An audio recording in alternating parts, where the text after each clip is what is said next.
After Christ comes to Zion and swallows up death in victory, the righteous remnant will sing a song of praise. Lo, this is our God.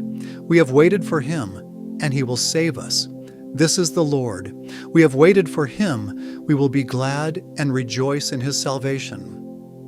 The repetition of the phrase, "we have waited for him," emphasizes the long ordeal many of these people have endured.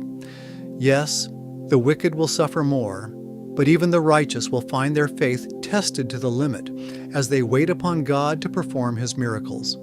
God requires that we wait upon him not only so we can prove our faith, but that our faith may grow. Learning to wait upon the Lord when every fiber of our being wants to flee or take things into our own hands is often how God grows greater faith within us.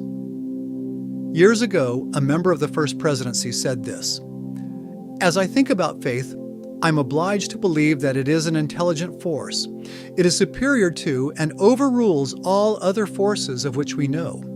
It is a living, and I think an intelligent, force by which God himself performs his great work. It is a marvelous, even a transcendent, power, a power as real and as invisible as electricity." This kind of faith is not simply a strong belief. It is a literal, tangible power, greater than electricity.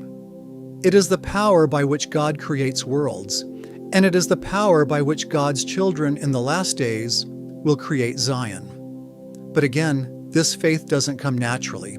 God must train his holy seed how to obtain this faith and how to use it righteously. And, as Isaiah suggests, much of this training comes by waiting upon the Lord, especially when waiting defies reason and logic. When we have demonstrated a willingness to deny ourselves everything but our hope in God, then we will begin to obtain this extraordinary power. It is, as President Clark said, the kind of faith that causes things to happen. It calls forth things that otherwise would not be. When the pure and holy go forth to build New Jerusalem, they must obtain this kind of faith. And now Isaiah changes topics. "For in this mountain shall the hand of the Lord rest, and Moab shall be trodden down under him, even as straw is trodden down for the dunghill." In this mountain refers to Zion.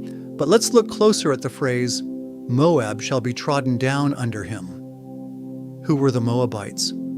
Anciently, they were a nearby people related to the children of Israel. Abraham's nephew, Lot, fathered the man who founded Moab. Ruth was from Moab. She was also a great-grandmother of King David and a progenitor of Jesus Christ. The Moabites came from covenant people, but became enemies of Israel. In the last days, Moabites will have these same characteristics, a nearby, once covenant people who become enemies to Christ's holy seed. Twice, Isaiah says that Moab shall be trodden down. This is important. In latter-day Scripture, God clarifies who some of these Moabites will be. "When men are called unto mine everlasting gospel, and covenant with an everlasting covenant, they are accounted as the salt of the earth and the savor of men. Therefore, if that salt of the earth lose its savor, behold, it is thenceforth good for nothing, only to be cast out and trodden under the feet of men." The Lord also taught this in the Book of Mormon. "At that day when the Gentiles shall sin against my gospel, I will suffer my people, O house of Israel, that they shall go through among them, and shall tread them down, and they shall be as salt that hath lost its savor, which is thenceforth good for nothing, but to be cast out, and to be trodden under foot of my people, O house of Israel." The Lord will sift the Moabites. He will spread out his hands within Moab, as a swimmer spreads his arms to swim. Moab's pride will be brought low. The high walls of Moab will be demolished. They will be brought down to the ground, down into the dust. In other words, at about the same time Christ is raising up Zion, he will destroy Moab as salt that has lost its savor. In the last days, the fallen of Moab will create chaos that will cause many testimonies to fail, but they will only stand for a short time before Christ and his servants conquer all deceptions, all wickedness, and tread Moab down. Then Those who have waited upon the Lord and grown in great faith will enjoy the pure fruits of Zion. And, as we will see next time, these glorious people, who will be clothed with light, will be blessed with everlasting strength, even the faith to move mountains. I'm Curtis Taylor with the Words of Isaiah.